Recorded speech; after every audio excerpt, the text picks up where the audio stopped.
So hello, good morning everyone, welcome to the current exam.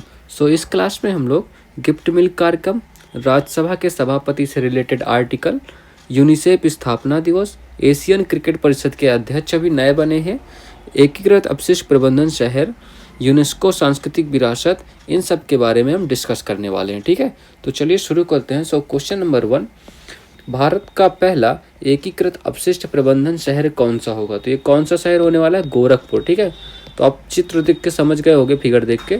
तो गोरखपुर भारत का पहला एकीकृत अपशिष्ट प्रबंधन शहर होने वाला है। तो ऑप्शन नंबर 1 करेक्ट आंसर होगा इसका। ठीक है, अच्छा, गोरखपुर के बारे में और क्या जानते हैं? पहले तो ये लिखो, ये यूपी में स्थित है। तो यूपी राज्य में है, उत्तर प्रदेश राज्य में। और कहाँ से शुरुआत होने वाली है? सुथनी। ठीक, तो गोरखपुर में एक सुथनी गाँव है, यहाँ से कचरा मुक्त शहर की शुरुआत होने वाली है। ठीक है, तो किसकी शुरुआत होने वाली है? कचरा मुक्त। ठीक है, तो मतलब जो कचरा होगा उसके अल्टरनेटिव ढूंढे जाएंगे। ठीक है, कचरे को मतलब अपने उपयोग की चीज़ों में बदला जाएगा। तो कचरा मुक्त शहर की शुरुआत कहाँ से होगी? सुथनी गांव से। ठीक है, अब ये कचरा मुक्त कैसे होगी, मतलब क्या तरीके अपनाए जाएंगे? जो ये कचरा होगा या वेस्ट मटेरियल होगा, ठीक है, वेस्ट या जो भी कचरा होगा ये, ठीक है, तो इनको किस में चेंज कर दिया जाएगा? वेस्ट को वेल्थ में। तो वेस्ट को वेल्थ में चेंज किया जाएगा। आई मीन मतलब कचरा को जो होगा ना, चारकोल या सीएनजी, ठीक है, चारकोल या सीएनजी में एज ईंधन के रूप में चेंज कर दिया जाएगा, जिससे हम उस कचरे का यूज कर सकते हैं। ठीक है, अच्छा, गोरखपुर में एक चौरी चौरा कांड हुआ था, आपने सुना होगा चौरी चौरा कांड। ये कब हुआ था?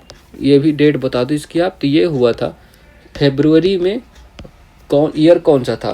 तो 1922 का ईयर था। और इसी कांड के बाद, मतलब ये चौरी चौरा की जो घटना है, असहयोग आंदोलन को रोक दिया गया था गांधी जी द्वारा। ठीक है, तो असहयोग आंदोलन को रोकने वाला कौन सा था? चौरी चौरा कांड। ठीक है, तो ये भी आपको याद रखना है। और असहयोग आंदोलन क्यों चला था? तो ये भी आपको पता होगा, जलियांवाला बाग हत्याकांड वगैरह। ठीक है, तो ये सब आपको याद रखना है। और गोरखपुर के विषय में क्या जानते हैं? गोरखपुर में एक टेराकोटा या मिट्टी के जो बर्तन हैं उनको जीआई टैग मिला है यहाँ से। ठीक है, तो गोरखपुर से मिट्टी के बर्तनों को जीआई टैग मिला है गोरखपुर के। तो ये जीआई टैग, इसको भी आपको याद रखना, गोरखपुर के लिए इम्पोर्टेंट है। तो अभी हाल ही में यूपी में हो गए हैं 76 जिले। ठीक है, और 76 नंबर का जिला कौन सा है? जो अस्थायी जिला है, मतलब परमानेंट नहीं है। ठीक है, तो ये कुछ समय के लिए बनाया गया है, जिसका क्या नाम है? महाकुंभ क्षेत्र।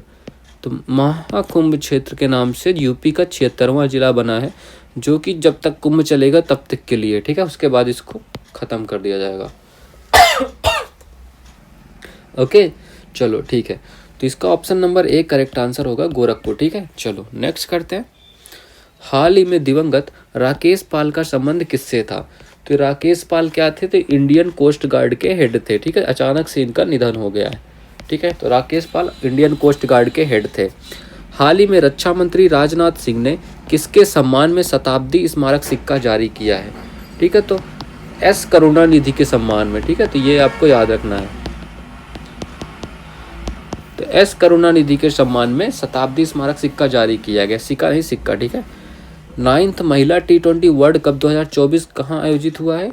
तो ये यूएई में आयोजित हुआ है। और इसमें कौन जीता है? तो न्यूजीलैंड इसमें जीत गई है साउथ अफ्रीका को हरा के। ठीक है, तो उप विजेता साउथ अफ्रीका और विजेता न्यूजीलैंड। भारत का पहला संविधान संग्रहालय कहाँ के स्थापित होगा? तो ये सोनीपत हरियाणा में स्थापित होगा। ठीक है, तो सोनीपत हरियाणा में इसका स्थापना की जाएगा। ठीक है, चलो डन। क्वेश्चन नंबर 2, हाल ही में हुडको ने स्कूलों में कुपोषण से निपटने के लिए गिफ्ट मिल्क कार्यक्रम कहाँ प्रारंभ किया है? तो गिफ्ट मिल्क कार्यक्रम, तो गिफ्ट मिल्क प्रोग्राम के बारे में बताओ, ये कहाँ से स्टार्ट किया गया और किसने स्टार्ट किया और क्यों स्टार्ट किया है? तो ठीक है, तो गिफ्ट मिल्क प्रोग्राम अभी लेटेस्ट में स्टार्ट किया गया है। इसको गिफ्ट मिल्क प्रोग्राम कहाँ से स्टार्ट हुआ? छत्तीसगढ़ से स्टार्ट हुआ। छत्तीसगढ़ के बिलासपुर और राजनांदगांव गांव से इसको स्टार्ट किया गया है। किसने स्टार्ट किया है? हुडको ने। ठीक है, तो हुडको, इसका फुल फॉर्म क्या है? Housing and urban. तो इसको फुल फॉर्म में लिख लेना, हाउसिंग एंड अर्बन। ठीक है, तो हाउसिंग एंड अर्बन डेवलपमेंट। ठीक है, डेवलपमेंट कॉरपोरेशन लिमिटेड। ठीक है, डेवलपमेंट कॉरपोरेशन लिमिटेड इसका फुल फॉर्म है, housing and urban development corporation limited हुडको का फुल फॉर्म है, इसने इसको स्टार्ट करा है। तो इसमें क्या किया जाएगा, इसमें 200 ml का जो मिल्क होगा, 200 ml पर डे के हिसाब से गवर्नमेंट स्कूल के बच्चों को दिया जाएगा, ठीक है।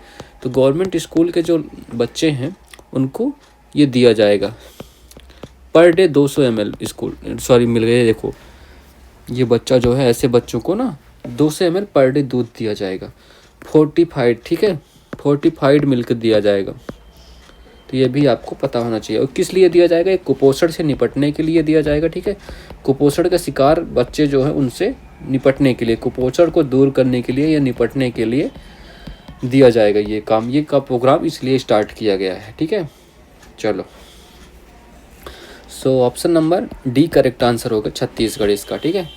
चलो नेक्स्ट, हाल ही में सुपर मून ब्लू मून की दुर्लभ खगोलीय घटना कब हुई है, तो ये 19 अगस्त को अभी लेटेस्ट में हुई थी, ठीक है।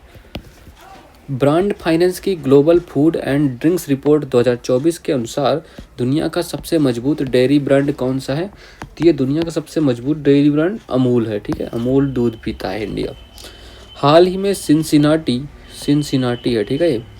ओपन में महिला वर्ग का खिताब किसने जीता, तो अभी लेटेस्ट में हमने किया था आर्यन सबालेंका, इन्होंने ही यह खिताब जीता, ठीक है। तो आर्यन सबालेंका, इनका नाम अभी क्यों चर्चा में था, तो क्योंकि जो वुमेन टेनिस एसोसिएशन है ना, इसको प्लेयर ऑफ द ईयर इनको बनाया गया है, ठीक है। तो इनको प्लेयर ऑफ द ईयर बनाया गया है आर्यन सबालेंका को।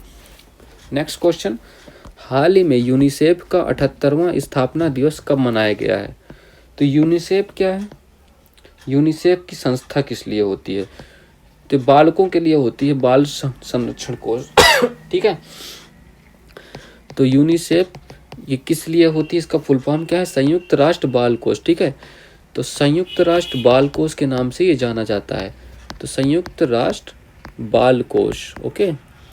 इसकी स्थापना कब हुई थी, ये भी आपको बता दो, इसकी स्थापना हुई थी 11 दिसंबर को 1946 में, और 11 दिसंबर को इसका स्थापना दिवस हर साल मनाया जाता है। तो ऑप्शन नंबर डी इसका करेक्ट आंसर है। तो इस बार 78 नंबर का है। इसका हेडक्वार्टर कहाँ है, तो हेडक्वार्टर न्यूयॉर्क में है, जो कि यूएसए में स्थित है, ठीक है। तो यूएसए के न्यूयॉर्क में स्थित है। और इसको 1956 में शांति का नोबेल पुरस्कार मिला, ठीक है। तो शांति नोबेल प्राइज इसको 1956 में मिला, तो ये भी आपको याद रखना है। अच्छा, 11 दिसंबर को एक और जयंती होती है, गीता जयंती, जो अपना गीता महापुराण है ना, तो उसकी जयंती मनाई जाती है 11 दिसंबर को ही। गीता होती है, गीती नहीं, ठीक है। गीता जयंती भी इसी दिन सेलिब्रेट की जाती है। और यूनिसेफ का ब्रांड एम्बेसडर कौन है, तो सैफ के साथ कौन है अभी, करीना कपूर। तो करीना कपूर यूनिसेफ की ब्रांड एम्बेसडर हैं, ओके। करीना कपूर यूनिसेफ की ब्रांड एम्बेसडर, ओके, ठीक है। तो इतनी बातें आपको इसके बारे में याद रखना है। तो 11 दिसंबर को यूनिसेफ का स्थापना दिवस मनाया जाता है। इस साल 78 साल का ये पूरा हो गया है, ठीक है। और थीम क्या है, लिसन टू द फ्यूचर इसकी थीम है, ठीक है। लिसन टू द फ्यूचर इसकी थीम है। हाल ही में वित्तीय कार्रवाई कार्यबल की अध्यक्षता किसने संभाली है, तो FATF। तो FATF की अध्यक्षता भी हाल ही में किसने संभाली है, तो मैक्सिको में इसका आयोजन होगा। और इसकी अध्यक्ष कौन होगी, अलीशा माद्रो। तो अलीशा माद्रो इसकी अध्यक्ष होंगी, ओके, ठीक है। तो मैक्सिको में अलीशा माद्रो द्वारा इसकी अध्यक्षता संभाली गई है।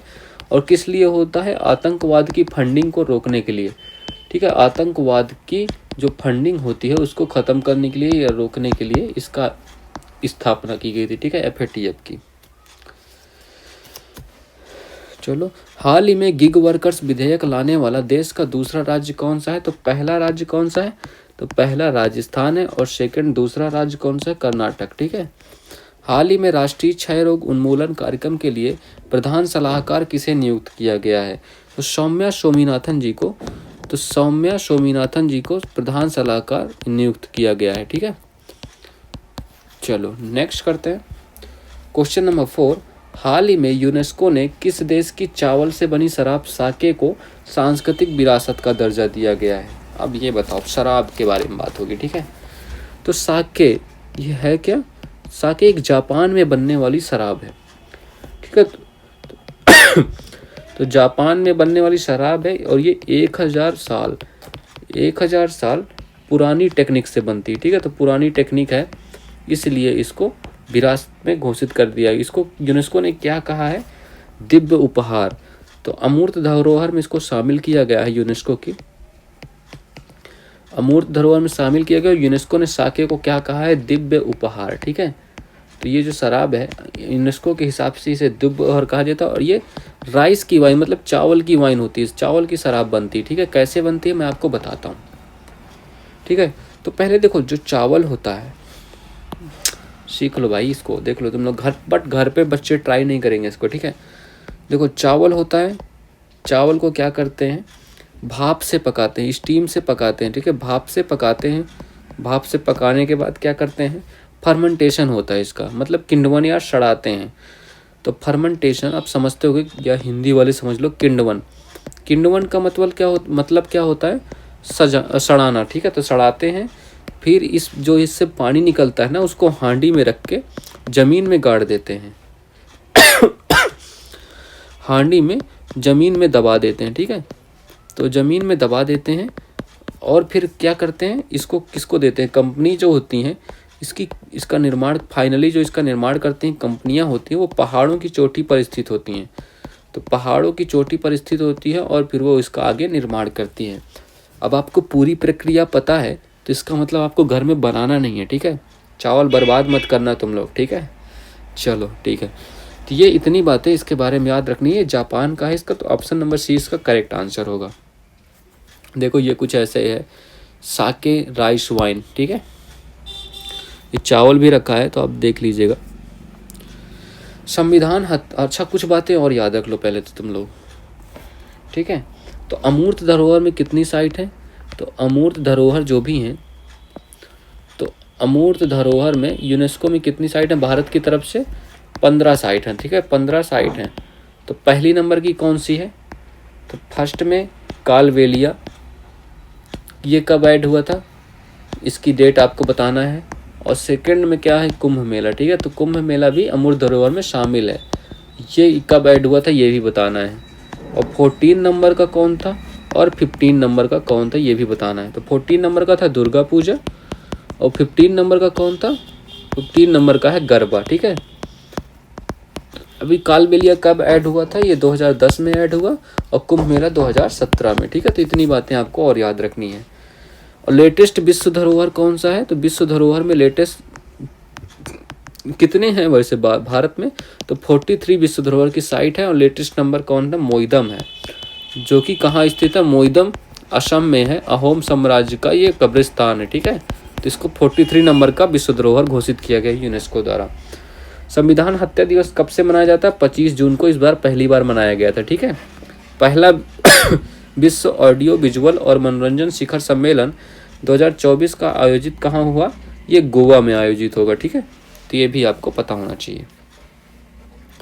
नेक्स्ट क्वेश्चन नंबर 5, राज्यसभा के सभापति को किस अनुच्छेद के तहत हटाया जाता है?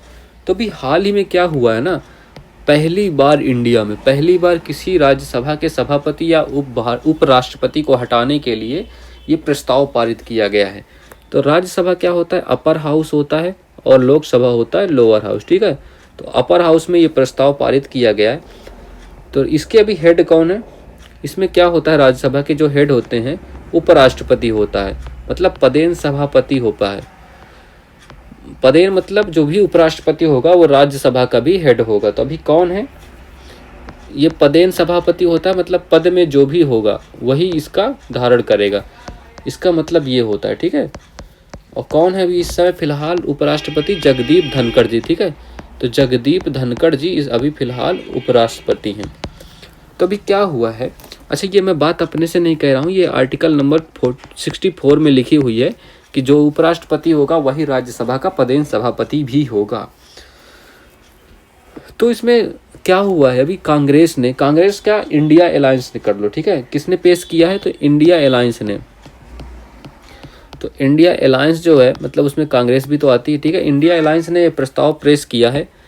और क्यों पेश किया है? प्रतीकात्मक विरोध प्रदर्शित करने के लिए। किस लिए? प्रतीकात्मक विरोध प्रदर्शित करने के लिए। ओके, तो प्रतीकात्मक विरोध क्यों प्रदर्शित करना है? क्योंकि उनका कहना है कि ये पक्षपात करते हैं, बीजेपी की तरफ ज़्यादा ध्यान देते हैं, हमारी तरफ ध्यान नहीं दे रहे हैं। तो किसके सामने पेश किया गया है? पीसी मोदी, ठीक है। तो पीसी मोदी के सामने, पीसी मोदी को पेश किया गया है। पीसी मोदी हैं कौन? ये राज्यसभा के महासचिव हैं, ठीक है। तो राज्यसभा के महासचिव हैं, इनके सामने ये प्रस्ताव पेश किया गया है, ठीक है। और ये पहली बार किया गया है, फर्स्ट टाइम ऐसा हो रहा है अपने कंट्री में, ठीक है। बस कुछ होने वाला नहीं है, वो अलग बात है। अब ये किस आर्टिकल के तहत होता है ये सब? तो आर्टिकल नंबर 67B, ठीक है। तो इसमें क्या कहा गया है? इसमें होता है कि अगर उपराष्ट्रपति को हटाना चाहते हैं तो 14 दिन पहले उपराष्ट्रपति को नोटिस देना होगा। 14 दिन पहले नोटिस इनको 10 दिसंबर को दिया जा चुका है, ठीक है। 10 दिसंबर को नोटिस दिया जा चुका है। और फिर इसको राज्यसभा में तत्कालीन जो भी होंगे, तत्कालीन सदस्यों में बहुमत, ठीक है, तत्कालीन सदस्यों में बहुमत पारित करना होगा। बहुमत मतलब 50% + 1 इतने सदस्यों का वोट हासिल करना होगा तब, और लोकसभा की सहमति होनी चाहिए, तब जाके पद से इन्हें हटाया जाएगा, ठीक है। तो इतनी बातें आपको पता हो गई, ये कैसा प्रोसीजर, पद से हटाया जाएगा। बट ऐसा होने वाला नहीं है, वो अलग बात है, ठीक है। तो आर्टिकल नंबर 67B इसका करेक्ट आंसर होगा, option number C correct answer होगा, ठीक है। चलो, तो कुछ आर्टिकल्स हैं उनके बारे में भी जान लेते हैं, ठीक है। चलो, भारतीय संविधान के भारत के राष्ट्रपति से संबंधित अनुच्छेद। तो अनुच्छेद 52 में क्या है? भारत के राष्ट्रपति होंगे। अनुच्छेद 53 संघ की कार्यकारी शक्ति। अनुच्छेद 54 राष्ट्रपति का चुनाव। 55 में राष्ट्रपति के चुनाव का तरीका। 56 राष्ट्रपति का कार्यकाल। 57 पुनः चुनाव के लिए पात्रता। 58 राष्ट्रपति के रूप में चुनाव के लिए योग्यताएं। 59 में राष्ट्रपति पद की शर्तें। 60 में राष्ट्रपति द्वारा शपथ का प्रतिज्ञान। 61 में राष्ट्रपति पर महाभियोग चलाने के, तो मतलब राष्ट्रपति को अनुच्छेद आर्टिकल 61 के तहत महाभियोग चलाया जा सकता है उन पे। और 62 में राष्ट्रपति के पद के रिक्त पद को भरने के लिए चुनाव कराने का समय, ठीक है। तो ये राष्ट्रपति से रिलेटेड हो गए, प्रेसिडेंट से रिलेटेड जितने भी हो गए, तो प्रेसिडेंट से रिलेटेड आर्टिकल इसमें हो गए। और उस वाइस प्रेसिडेंट का क्या है? तो वाइस प्रेसिडेंट से रिलेटेड अनुच्छेद 63 उपराष्ट्रपति का कार्यालय। 65 में उपराष्ट्रपति का कार्य। 66 उपराष्ट्रपति का चुनाव। 7 में उपराष्ट्रपति का कार्यकाल। 68 उपराष्ट्रपति के पद पर रिक्ति होने पर उसके चुनाव का समय। 69 में उपराष्ट्रपति की शपथ। 70 में उपराष्ट्रपति की बर्खास्तगी, ठीक है। तो ये कुछ आर्टिकल है, इनके बारे में भी आपको याद रखना है। नेक्स्ट क्वेश्चन नंबर 6, हाल ही में एशियन क्रिकेट परिषद का अध्यक्ष किसे चुना गया है? किसे नियुक्त किया गया है? तो एशियन क्रिकेट काउंसिल ACC का अध्यक्ष किसे चुना गया है, ठीक है। तो अभी लेटेस्ट में क्या हुआ, ICC के बारे में समझते हो। ICC का अभी अध्यक्ष किसे बनाया गया है? जय शाह को, ठीक है। जय शाह को इसका हेड बनाया गया, जो कि पहले ACC के हेड थे, तो अब इनको यहाँ स्थान खाली हो गया। तो यहाँ किससे बनाया गया है? इनको बनाया गया, इनका नाम क्या है आपको बताना है। अच्छा, ICC का हेडक्वार्टर कहाँ है, इसकी स्थापना कब हुई और इसका हेडक्वार्टर कहाँ है, ये आपको बताना है, ठीक है। जल्दी बताओ। तो अभी ACC का अध्यक्ष किसे बनाया गया है? सैमी सिल्वा को। तो सैमी सिल्वा को बनाया गया है। ये कहाँ के हैं? ये श्रीलंका के हैं। तो सैमी सिल्वा जी को बनाया गया है, ठीक है। और इसकी स्थापना कब हुई और इसका हेडक्वार्टर कहाँ है, ये भी आपको बताना है। स्थापना और हेडक्वार्टर। अच्छा, अब ये BCCI क्यों रहा जा रहा है? तो इसके BCCI का भी बताना है। इसका हेडक्वार्टर कहाँ है ये भी बताओ, ठीक है। देखो, तो ICC का हेडक्वार्टर कहाँ है? स्थापना कब हुई थी? 1909 में इसकी स्थापना हुई ICC की। इसका हेडक्वार्टर दुबई में है, ठीक है। और ACC की स्थापना कब हुई थी? 1983 में, और इसका हेडक्वार्टर कोलंबो में है। तो कोलंबो में इसका हेडक्वार्टर है। BCCI का हेडक्वार्टर कहाँ है? वानखेड़े स्टेडियम, मुंबई में। तो वानखेड़े मुंबई में BCCI का हेडक्वार्टर है, ठीक है। देखो, संजय मल्होत्रा कौन है? संजय मल्होत्रा के बारे में आपको पता होगा। वैसे संजय मल्होत्रा ये कौन है? ये RBI गवर्नर बनाए गए हैं अभी लेटेस्ट में, ठीक है। RBI गवर्नर बनाए गए हैं। और के संजय मूर्ति कौन है? ये कैग CAG हैं, भारत के CAG। और Sanjeev Khanna 51st chief justice of India है। तो ठीक है, ये इन चारों में से कोई भी क्वेश्चन पक्का से आएगा आपके एग्जाम में एक, ठीक है। चलो नेक्स्ट, हाल ही में संयुक्त राष्ट्र जल सम्मेलन का 53 सदस्य कौन बना है? तो 53 सदस्य कोटे डी आइवर बना है, ठीक है। तो कोटे डी आइवर इसका 53 नंबर का सदस्य बना है। T20 वर्ल्ड कप 2024 में कौन जीता है? तो इसमें भारत जीत गया है।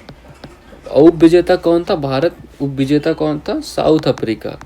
और पहली बार ऐसा हुआ है कि अविजित टीम है, मतलब पूरे ही मैच इसने, कोई मैच इसने नहीं हारी। दोनों ही टीमें अपना सारे मैच जीत के फाइनल में आए, बट साउथ अफ्रीका फाइनल जीत गई। वो सूर्य कुमार यादव साहब का कैच, भाई कैच ने बचा लिया मैच, ठीक है। नहीं तो फिर ये वाला भी हार ही गए होते हम लोग। चलो, so that's all for this club. Have a good day and thank you everyone. Please like and subscribe also यार। लाइक ज़रूर करो, सब्सक्राइब करो और शेयर ज़रूर भी करो, ठीक है। अपने दोस्तों तक पहुंचाओ ये वीडियो। चलो, थैंक यू।